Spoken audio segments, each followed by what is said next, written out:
Aquí comienza 1.5 grados. Episodios antes, durante y después de la COP30. Entrevistas para entender algunos de los temas más relevantes para América Latina. Esta temporada desde Belém do Pará, en Brasil.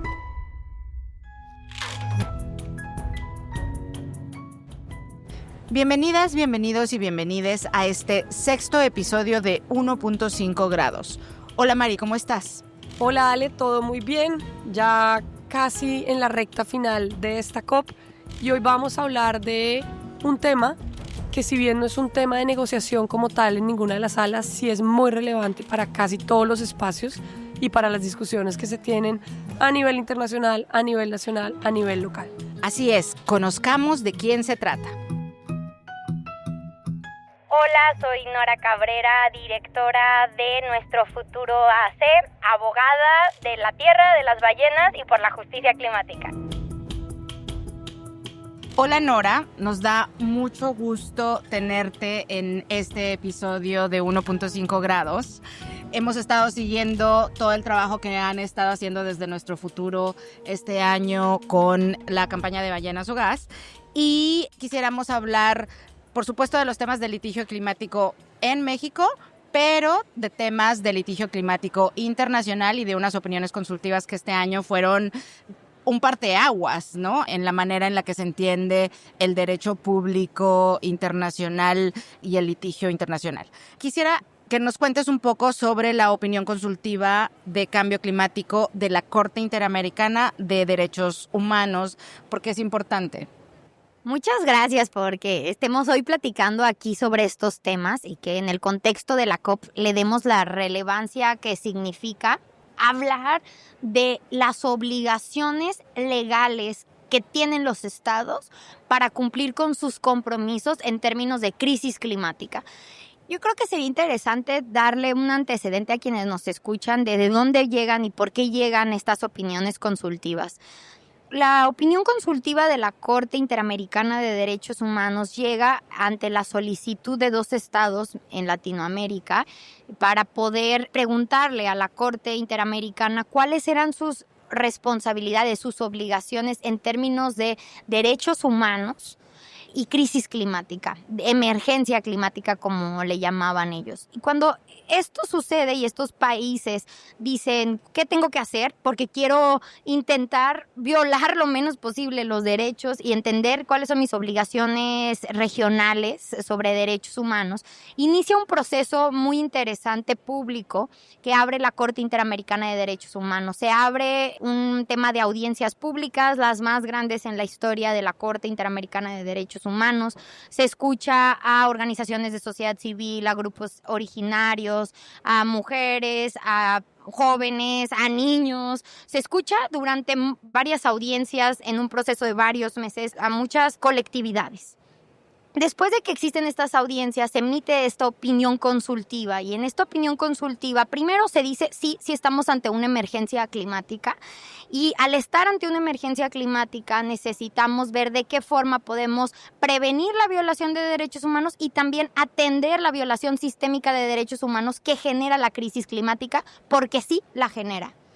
Y entonces, en relación con eso, lo primero que dice es, necesitamos medidas de mitigación mucho más fuertes por parte de todos los estados para que la temperatura del planeta no siga aumentando, porque lo que hemos podido ver, con base en lo que los científicos nos han traído en estas audiencias, en estos amicus curiae, es que no hay dinero que alcance ni para adaptarnos ni para pérdidas y daños, sino se mitiga para llegar al 1.5, ¿no? Y hablan de una responsabilidad de los estados de alcanzar todavía el 1.5, ¿no? Y eso es interesante porque ahí, luego que lo juntemos con la Corte Internacional de Justicia, esa es una discusión muy importante. Y entonces lo primero que dicen, ¿no? Tienes que mitigar. Después hablan, nuestra región en específico necesita mucha adaptación. Y los estados tienen responsabilidad de tener políticas nacionales de adaptación que atiendan los contextos locales, porque ya está pasando, ya está afectando a los grupos más vulnerables y urgen medidas de adaptación. Y finalmente también hablan de un tema importante que es el tema de pérdidas y daños y dicen, ya hay en la región pérdidas y daños y necesitas hacer algo en relación con esto. Básicamente llegan a la conclusión de que la crisis climática compromete la doctrina existente en términos de derechos humanos y que necesitamos repensar cómo le vamos a hacer para poder garantizar vivienda, salud, educación, todos los derechos que se violan cuando la crisis climática llega a un territorio. Y con base en esto, empieza a hablar la Corte Interamericana de Derechos Humanos también en lo que le llaman derechos de la naturaleza. Y también reconoce esta obligación de hacer un cambio de paradigma en la forma de cómo las personas nos entendemos en relación con el derecho. Como las personas no somos las únicas que estamos centradas, sino que cohabitamos en el planeta, somos naturaleza y necesitamos entendernos en ese sentido porque eso hace un cambio de entendimiento. No solamente es que hablemos de nosotros porque nosotros somos una especie superior y no, coexistimos, estamos conectados y necesitamos cohabitarnos. Y eso es de donde viene el antecedente primero de la Corte Interamericana de Derechos Humanos. También hubo un proceso paralelo para llegar a la Corte Internacional de Justicia, que es una resolución que viene después, emitida después de la Corte Interamericana de Derechos Humanos, pero que llevaba su propio proceso. Y este propio proceso que llevaba de la Corte Internacional de Justicia fue también por un proceso que inician unos jóvenes de una isla que va a desaparecer por aumento del nivel del mar, que dice, tenemos que encontrar una forma de que se diga que es responsabilidad de alguien y que es responsabilidad de quienes no mitigaron que nos desaparezca nuestra geografía, nuestro territorio, nuestra cultura, nuestra identidad, etcétera.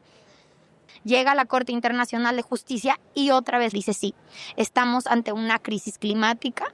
Los estados tienen que hacer sus mejores esfuerzos para no alcanzar el 1.5 porque las violaciones derivadas de eso son sumamente injustas. Y llega a algo que hay que decirlo así de claro. Los estados tienen una obligación legal de atender la crisis climática, tienen una obligación legal de hacer todos los esfuerzos para no llegar al 1.5 y por lo tanto tienen una obligación legal de hablar de la salida de los combustibles fósiles.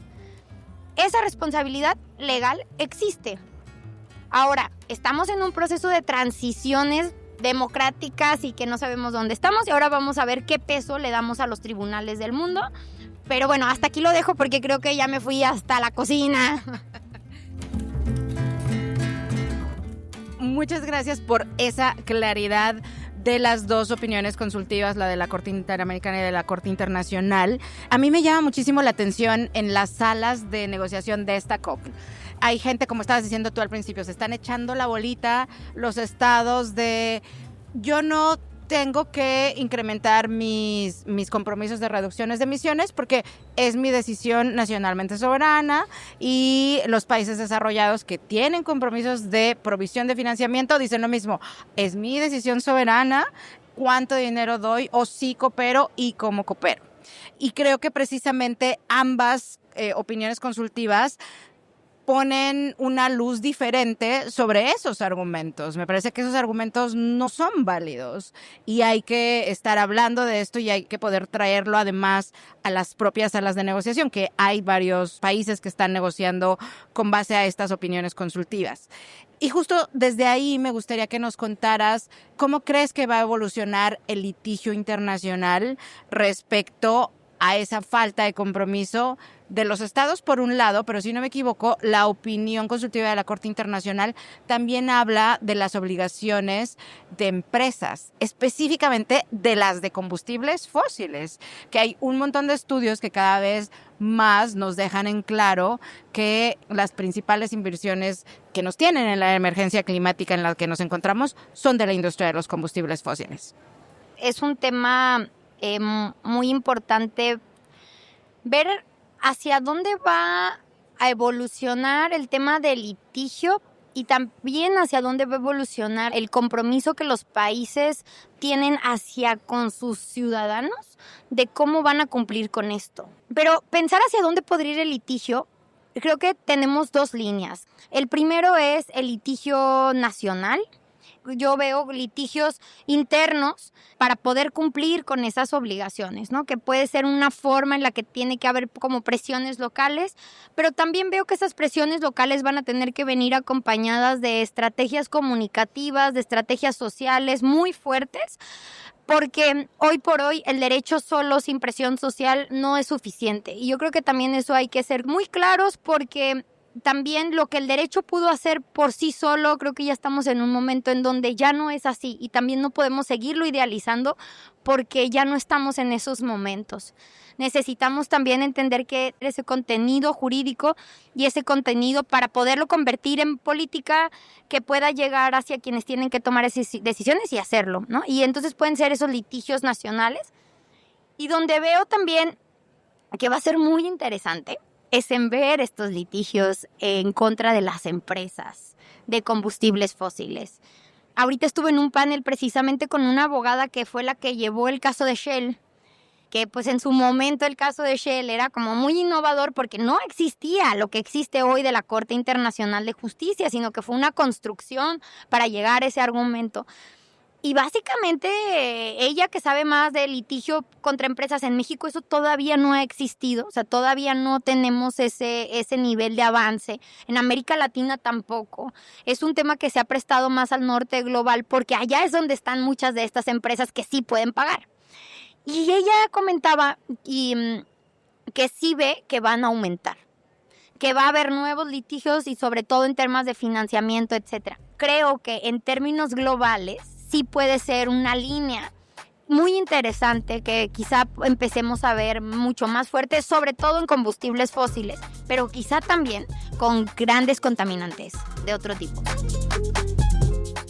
Ahora que mencionas un poco la tendencia que ha habido en el aumento de litigios sobre corporaciones, y en general la tendencia ha aumentado con demandas a estados y a empresas, tengo un par de datos que me parecen súper interesantes, y es que cuando se firmó el Acuerdo de París había más o menos 800 casos de litigios climáticos en el mundo, y con corte a 2024 más o menos ha aumentado a 3.000 casos en el mundo, lo cual obviamente muestra una tendencia de cómo esto ha venido incrementándose.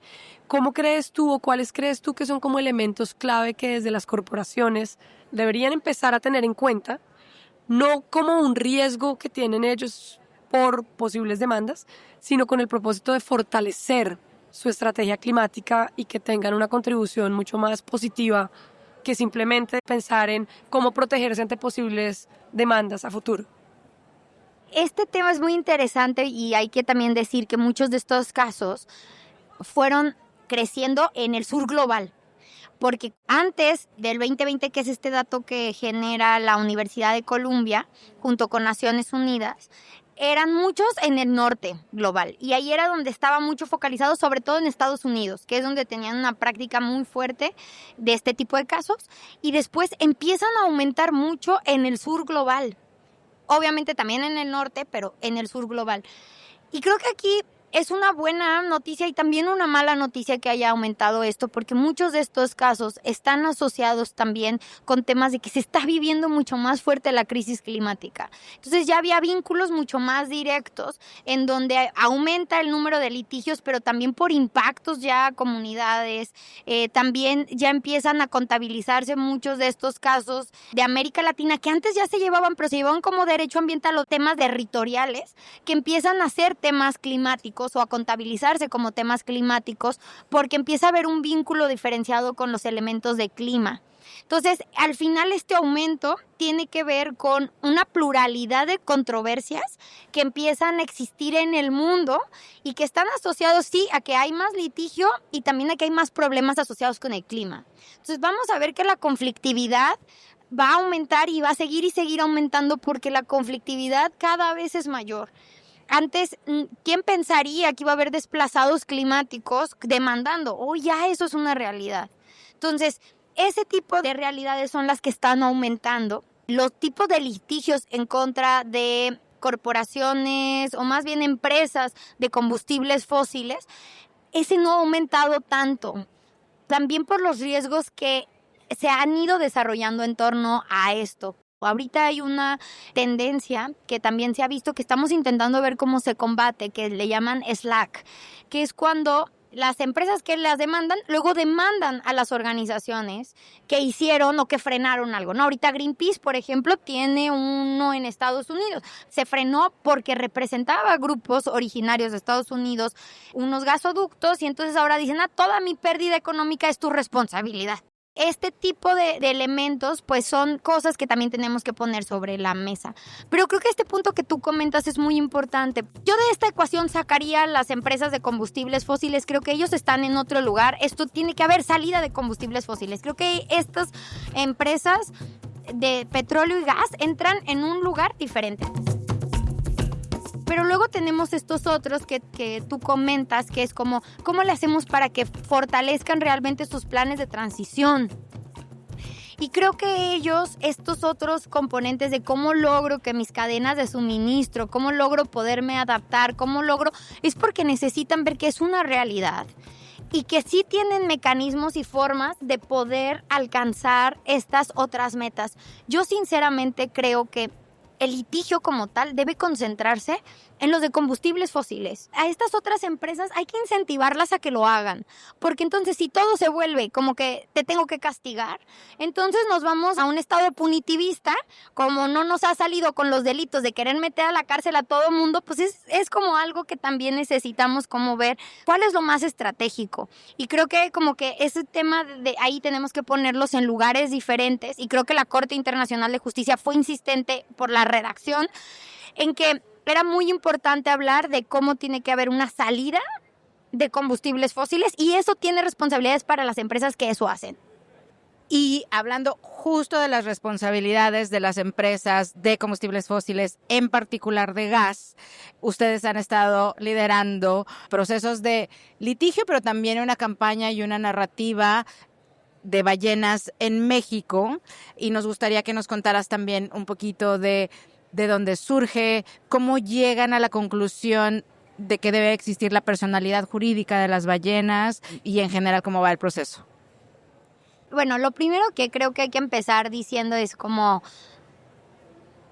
el gas es un gas fósil, es un gas que no es un gas natural y que no es un gas para la transición energética, sino es un gas regresivo de la transición energética en términos de la narrativa que han querido posicionar, no solo en México, sino en el mundo, de que más gas y más gas, cuando sabemos que el gas es metano y que el metano calienta más rápido la Tierra, y que si eso es la apuesta, nos vamos a calentar, nos vamos a rostizar, y que esa no es la forma en la que vamos a poder frenar la crisis climática. Y la primera cosa que sí es importante decir es que el gas no es opción, y que de ahí nace y de ahí empieza como todo este tema, darnos cuenta cómo en México había una tendencia a la gasificación de la matriz energética en nuestro país, y que es algo que nos preocupaba muchísimo. Pero específicamente pregunta a la que tú te refieres de qué estamos peleando a través de esta campaña de ballenas o gas, es porque en México hoy tenemos en amenaza el Golfo de California. Y el Golfo de California, para quienes no lo tengan en mente, es uno de los lugares más megadiversos del mundo en términos marinos. Es una franja en el cual habita el 39% de los mamíferos del mundo, de las especies de los mamíferos del mundo. Es un lugar donde está la vaquita marina, por ejemplo, pero también es un lugar en donde las ballenas se reproducen, migran, se alimentan, etcétera. Entonces, en este punto específicamente, pues, estábamos viendo crecimiento de infraestructura fósil, es decir, nuevas plantas, nuevas terminales de licuefacción de gas. Pretenden traer el gas que le sobra a Texas a través de gasoductos que atravesarían 2 estados en México, que es Chihuahua y Sonora, para llegar a la primer terminal, que es la terminal de Saguaro, que es la que tiene que ver específicamente con las ballenas. Esta terminal de Saguaro sería de las más grandes del mundo para poder licuar gas, subirlo en buques y mandarlo al mercado asiático, que es gas de exportación. Y luego hay otras 2 terminales abajo que también pretenden sacar gas de licuefacción para mandarlo al mercado asiático. Y con esto toda una estrategia para industrializar el Golfo de California. Entonces, básicamente lo que estamos diciendo en México es: o quieres vida o quieres gas. Porque si quieres gas, se acaba la vida del Golfo de California, porque fragmentas el ecosistema, y con eso también acabas con la vida de los pescadores que están en la región y con todo lo que conocemos aquí. Ahora, ¿quiénes son las grandes representantes de esta vida en el Golfo de California? Pues las ballenas. Amamos las ballenas son mágicas, las ballenas conectan la memoria del planeta entero, las ballenas son aquellas que habitaron el océano, salieron a la tierra y decidieron que querían regresar al océano. Están aquí antes que nosotros y hoy están en peligro porque los buques pueden transitar sus aguas. Y la causa número 1 de muerte de las ballenas hoy en el mundo es la colisión con buques. Entonces queremos meter buques para matar ballenas en el lugar en donde se reproducen y pues eso no lo vamos a permitir. Entonces lanzamos una campaña para lograr que se frenen estas terminales, para que los buques no puedan transportar estos lugares.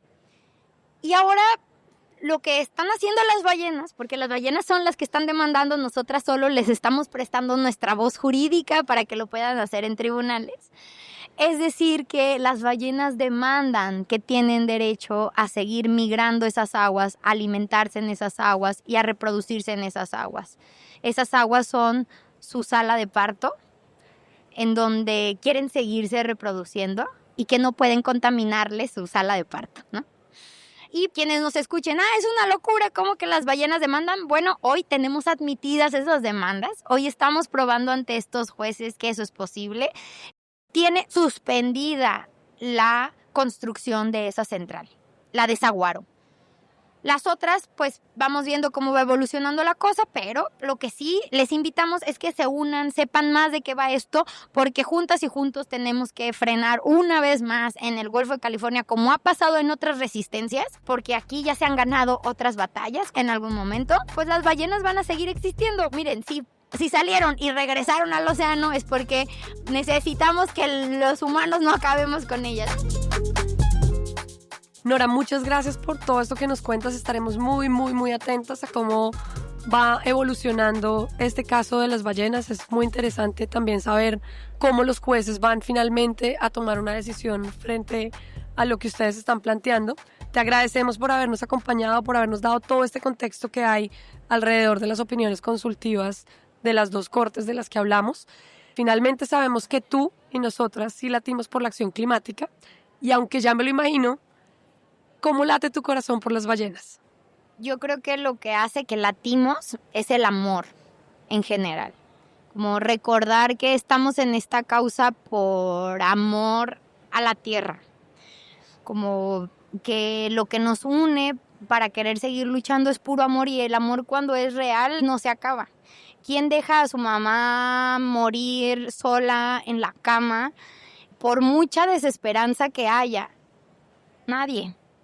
Todos acompañaríamos a nuestra mamá hasta el final, aunque supiéramos que tiene el cáncer más fulminante, ¿no? Estaríamos ahí luchando y haciendo, y así es la madre tierra, ¿no? Y por eso latimos, porque la amamos, y creo que solo hay que volver al motivo por el cual amamos esta causa y por qué amamos al planeta, ¿no? Y yo creo que eso es lo que conecta a la gente que sí queremos latir por la justicia climática, que creemos que sí hay forma de hacerlo y que la justicia climática es un camino para conectar con el amor a la tierra y cambiar un sistema que ya no funciona para que el planeta siga latiendo junto con nosotras.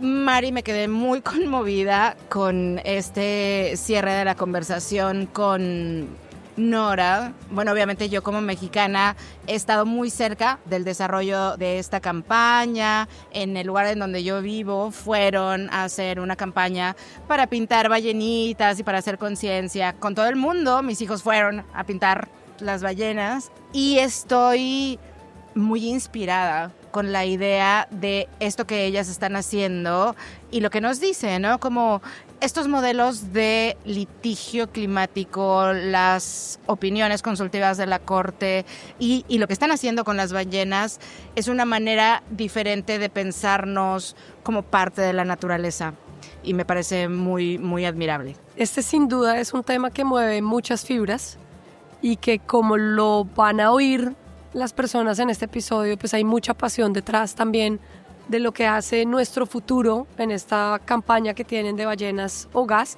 A mí me llamó también mucho la atención a lo que ella mencionaba, y es con respecto a, dejando de lado las corporaciones o las empresas de combustibles fósiles, cómo podemos también trabajar más de cerca con las corporaciones, con las empresas, para poder fortalecer la acción climática, la transición, los planes de transición que ellos, digamos, desarrollan, para que el impacto realmente sea positivo frente a lo que tienen que hacer en términos de acción climática. Entonces, con esto damos por cerrado el episodio de hoy. Recuerden seguirnos en redes sociales como @transformaglob y compartan este y todos los otros episodios favoritos que tengan, y no dejen de oírnos. También les invitamos a seguir lo que pasa en el día a día de la COP30 en nuestros episodios diarios, disponibles todas las mañanas. Síganos en su plataforma favorita, activen la campanita y nos escuchamos pronto. 1.5 grados es un podcast editado por Alejandra López Carvajal, Maritza Florián Buitrago y quien les habla, Mariana Rojas Lacerda. El equipo de Diplomacia Climática de Transforma realiza la investigación y Natalia Gómez Gómez coordina la producción. La mezcla y el diseño sonoro son de Camilo Rojas Vallejo. Miguel Sánchez Labrada realiza el diseño de las portadas. La distribución y promoción está a cargo del equipo de comunicaciones de Transforma. Síguenos y escúchanos en tu plataforma favorita. 1.5 grados, un podcast de Transforma.